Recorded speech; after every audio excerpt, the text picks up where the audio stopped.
गजाननं भूतगणादिसेवितं कपीत जम्बूफलचारुभक्षणम् उमासुतं शोकविनाशकारकं नमामि विघ्नेश्वरपादपङ्कजं। मैं डॉक्टर परमान झा, संस्कृत में सहायक प्राध्यापक, विज्ञान कामाख्या संस्कृत महाविद्यालय महरैल मधुबनी। छात्रों, उपशास्त्री प्रथम वर्ष सामान्य संस्कृत, जैसे शब्द रूप धातु रूप है, उसी तरह सामान्य व्याकरण में आज का विषय है समास।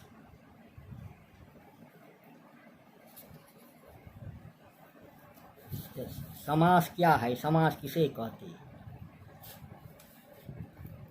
एक से अधिक पदों को मिलाकर समास बनता है। दो से अधिक पदों को मिल से समास बनता है।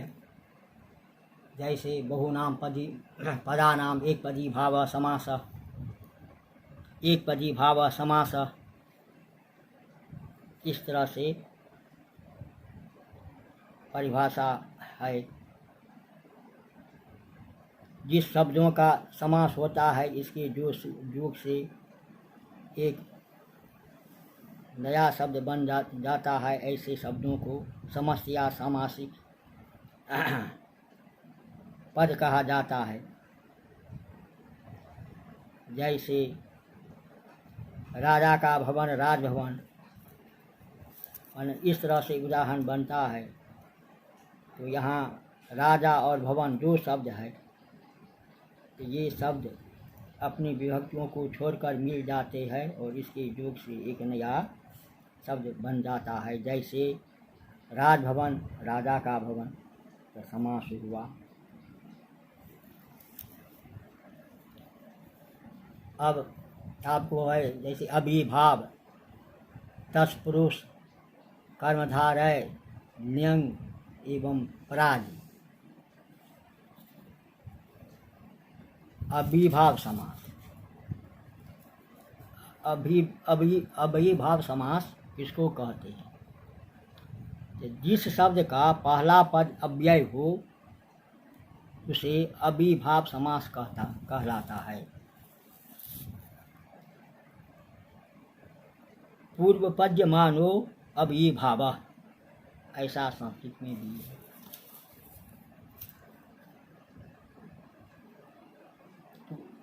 अभिभाव शब्द का अर्थ है जो अव्यय न हो, उसका अव्यय होना। अतः इस समास से बने शब्द अव्यय होते हैं। जैसे उदाहरण आता है अभिभाव में, वह प्रतिदिन विद्यालय जाता है। तो इस वाक्य में प्रतिदिन शब्द अभिभाव समास है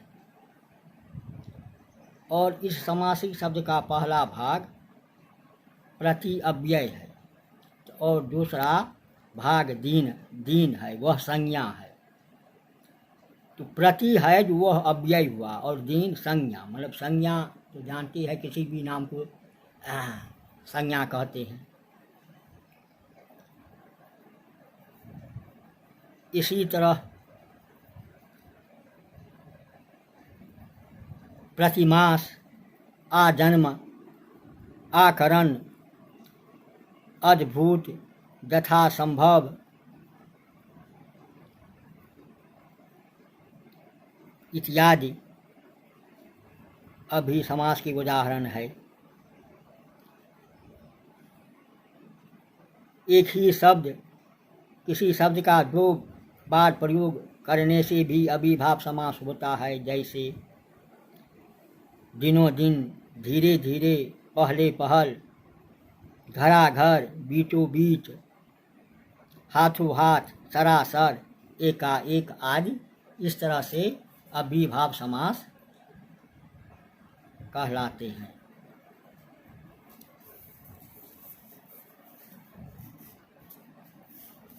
के कई भेद होते हैं। जैसे विभक्ति, हरौ इति अधिहरि, हरि में इस प्रकार अधिगिरहम, अधिवनम, अधिदेशम इत्यादि। समीप गंगाया समीपम इति उपगंगम, गंगा के पास।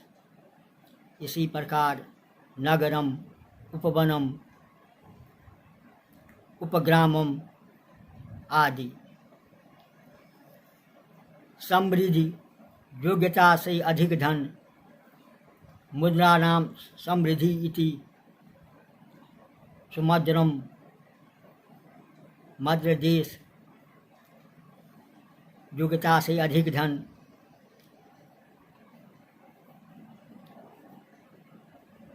व्याधि नाश, जवना नाम व्याधि। दुर्जवनम, जवनों का नाश। इसी प्रकार दुर्गम, दुर्भिक्षम आदि। आविर्भाव, अभाव या कमी। मक्षिकाणाम अभाव इति निर्मक्षिकम, मक्षरों का अभाव। निर्जनम, निर्गंधम, निर्विघ्नम आदि।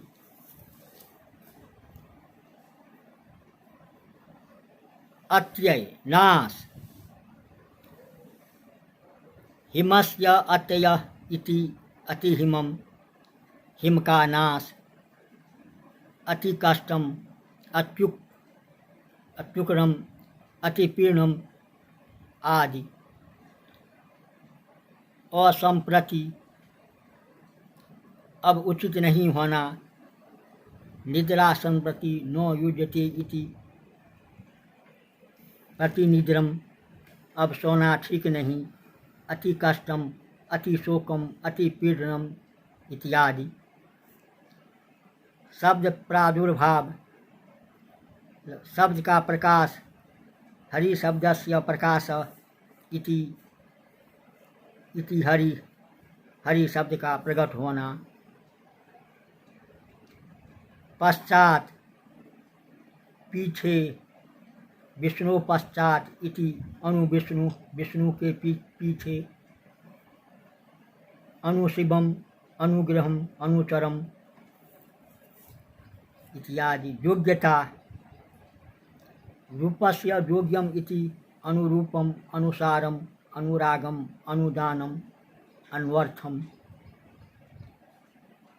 वीप्सा, निरुक्त के अर्थ में। दिनम दिनम इति प्रतिदिनम, रोज रोज प्रत्यहम, प्रतिनगरम, प्रतिदेवम। अनतिक्रम, सीमा के भीतर रहते हुए। शक्ति, अनतिक्रम इति यथाशक्ति, शक्ति के अनुसार। यथा योग्यम, यथा लेखम, यथा सुखम। पूर्व क्रम से ज्येष्ठस्य, आनुपूर्वेन इति अनुज्येष्ठम, ज्येष्ठता क्रम से। अनुपदम इत्यादि। युगपद, एक साथ होना। चक्रे न युगपत इति सचक्रम, चक्र के साथ। सशक्त, सपुस्तकम। सादृश, समानता। हरे सादृश इति सहर, विष्णु के समान। सशिवम, सपर्वतम। संपत्ति, छत्राणाम संपत्ति इति सछत्रम, क्षत्रियों की संपत्ति। सराजयम, साकल्य, सबको शामिल कर। तृणम अपि परित्यज्य इति सतृणम, तृण को छोड़ते हुए। मर्यादा, सीमा। तेन बिना मर्यादा अर्थात जिसका नाम लिखा गया हो उसे छोड़कर। आमुक्ते इति आमुक्ति। अभिविधि, व्याप्ति, संहति, अधिविध अर्थात जिसका नाम लिया गया हो तो उसे भी लेकर, आबालेव्य इति, आबालंब बचपन से।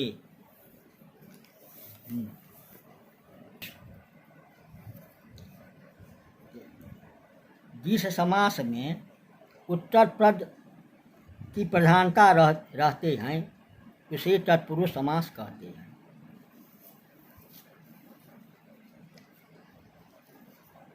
उत्तर पदार्थ प्रधान तत्पुरुष, मतलब कहने का अभिप्राय यह है कि तत्पुरुष समास में उत्तर पद के अर्थ की प्रधानता रहती है।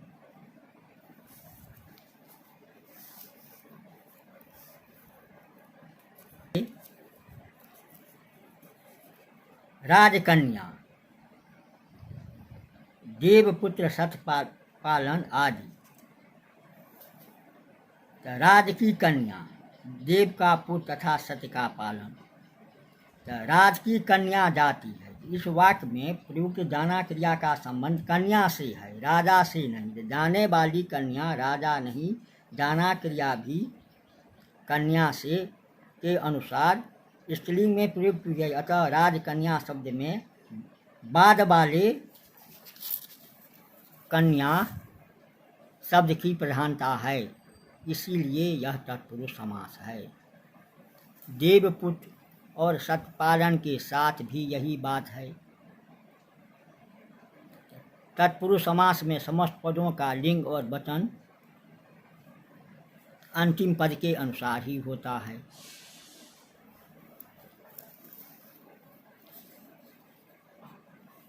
अब तत्पुरुष समास के कुछ भेद भी है। द्वितीया तत्पुरुष, तृतीया तत्पुरुष, चतुर्थी तत्पुरुष, पंचमी तत्पुरुष, षष्ठी तत्पुरुष तथा सप्तमी तत्पुरुष।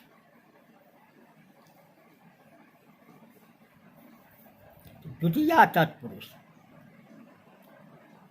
इस तत्पुरुष के पहले पद में कर्म कारक या द्वितीया विभक्ति रहती है। जैसे सुख को प्राप्त, सुख प्राप्त, दुख को तीत, दुखातीत, गृह को आगत, गृहात, दुख को आपन, दुखापन। तृतीया तत्पुरुष, इसके पहले पद में करण कारक या तृतीया विभक्ति रहती है। जैसे बाण से वृद्ध, बाण वृद्ध, वाक से युद्ध, वाक युद्ध, कष्ट से साध, कष्ट साध, नीच से युक्त, नीति युक्त। चतुर्थी तत्पुरुष, इसके पहले पद में संप्रदान कारक या चतुर्थी विभक्ति रहती है। जैसे कृष्ण के लिए अर्पण, कृष्णार्पण, देव के लिए बलि, देव बलि, सभा के लिए भवन, सभा भवन।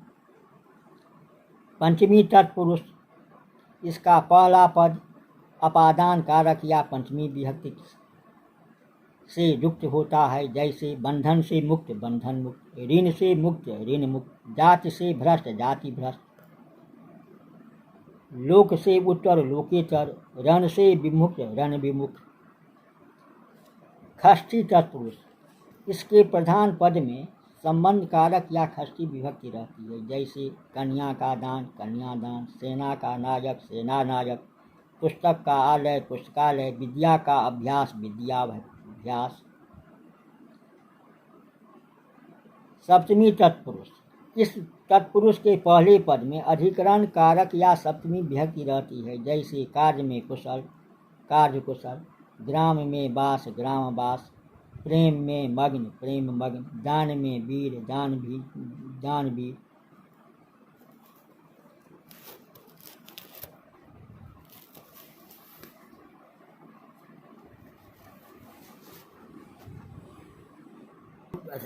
कर्मधारय, समानाधिकरण तत्पुरुष को ही कर्मधारय कहते हैं। कर्मधारय समास कई रूपों में पाया जाता है। जैसे विशेषण, विशेष, द्विगु, उपमान, उपमेय, प्रादि समास, न्यंग समास और मध्यम लोपी तत्पुरुष। विशेषण विशेष, इस समास में पहला पद विशेषण होता है और दूसरा पद विशेष।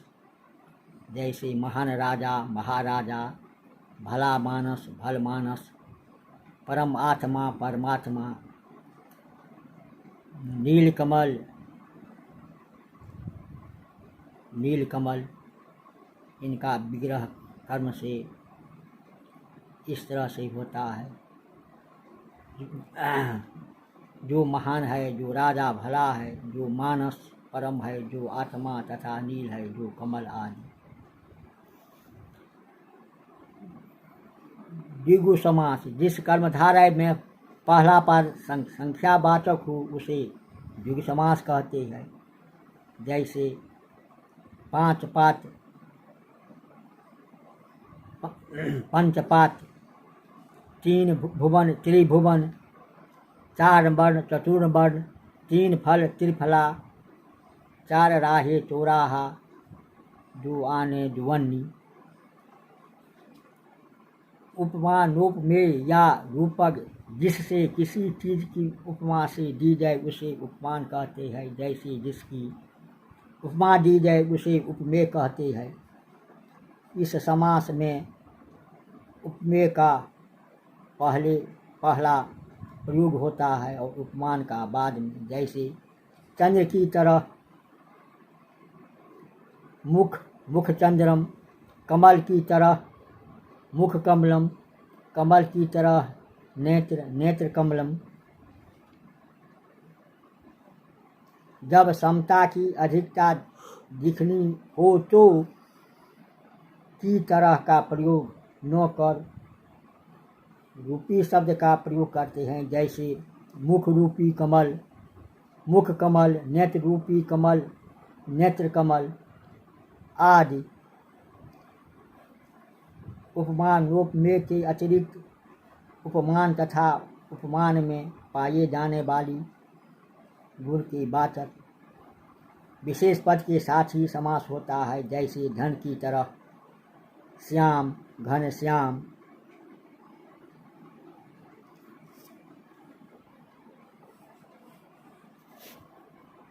अब है आपको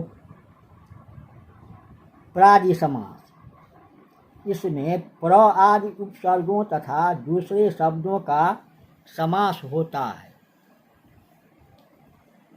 प्र आदि के साथ ही इनके अंग के रूप में दूसरे शब्द भी जुड़े रहते हैं, परंतु समास करने पर लुप्त हो जाते हैं। जैसे प्रकृष्ट, आचार्य, प्राचार्य। इसी तरह से उदाहरण में आते हैं। न्यंग समास, इस समास का पहला पद न्यंग अर्थात नकारात्मक होता है।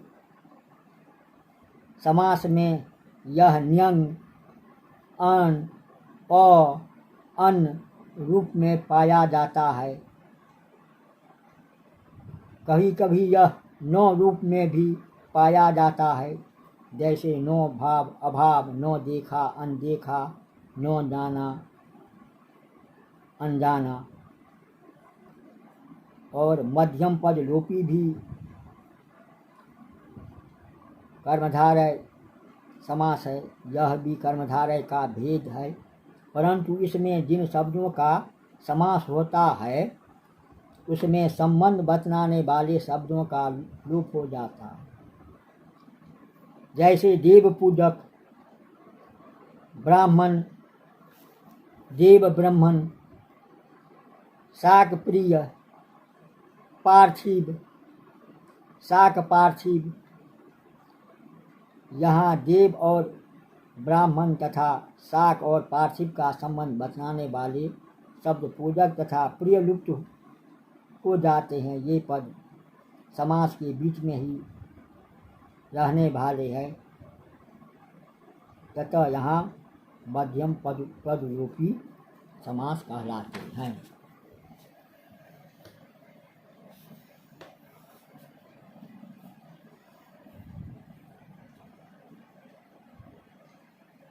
उपपद समास और अलुक समास भी तत्पुरुष के भेद है। उपपद समास, जिस समास का अंतिम पद ऐसा कृदंत होता है जिसका अलग से प्रयोग नहीं होता, उसे उपपद समास कहते हैं। इसके प्रथम पद में द्वितीया, तृतीया आदि कोई भी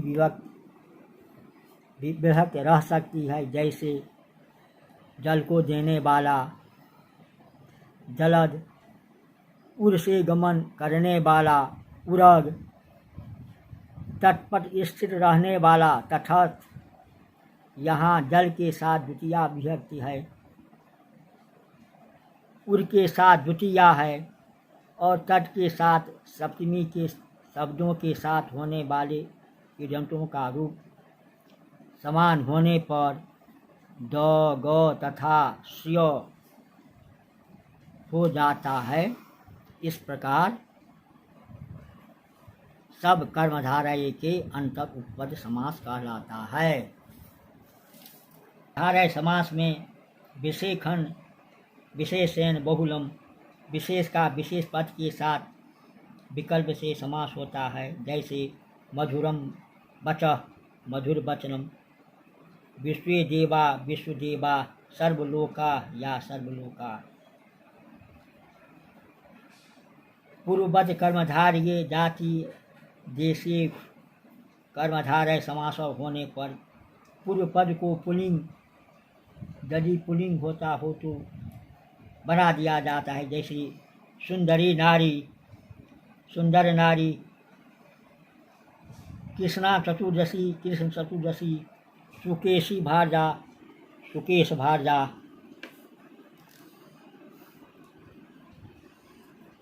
विशेषण नानंग च, नियंग मुक्त च प्रत्यांत पद के साथ साथ न्यक भिन्त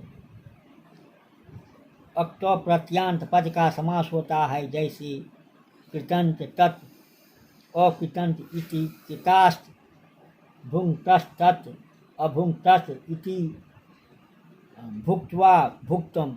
इस प्रकार प्राक्वा पक्वम, दत्ता दत्तम, पिता पीतम इत्यादि आते हैं।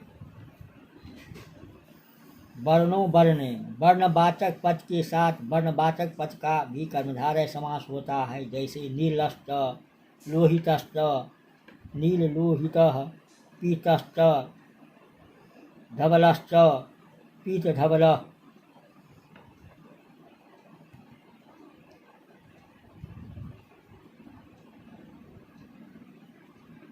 और उत्तर काल का अर्थबोध होने पर अक्त प्रत्यान पदों का कर्मधारय समास होता है, जैसे पूर्वम अस्नात, पश्चादनुलिप्त इति, अस्नाता नुलिप्त, पूर्वपित, पश्चात प्रतिपद इति, प्रीत प्रतिपद।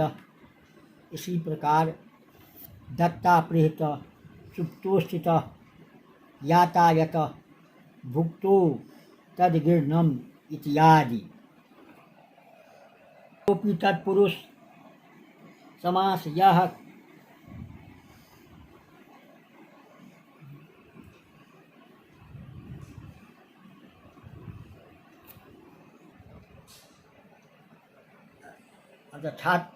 छात्रों की सामान्य व्याकरण में समास में जो आपको हम व्याख्यान दिए हैं उसको देखना है। लॉकडाउन में ही काम होता है, घर से काम होता है, अध्ययन की ओर ध्यान देना है, घर से बाहर नहीं जाना है, सामाजिक डिस्टेंस बना करके सबों को सलाह देना है।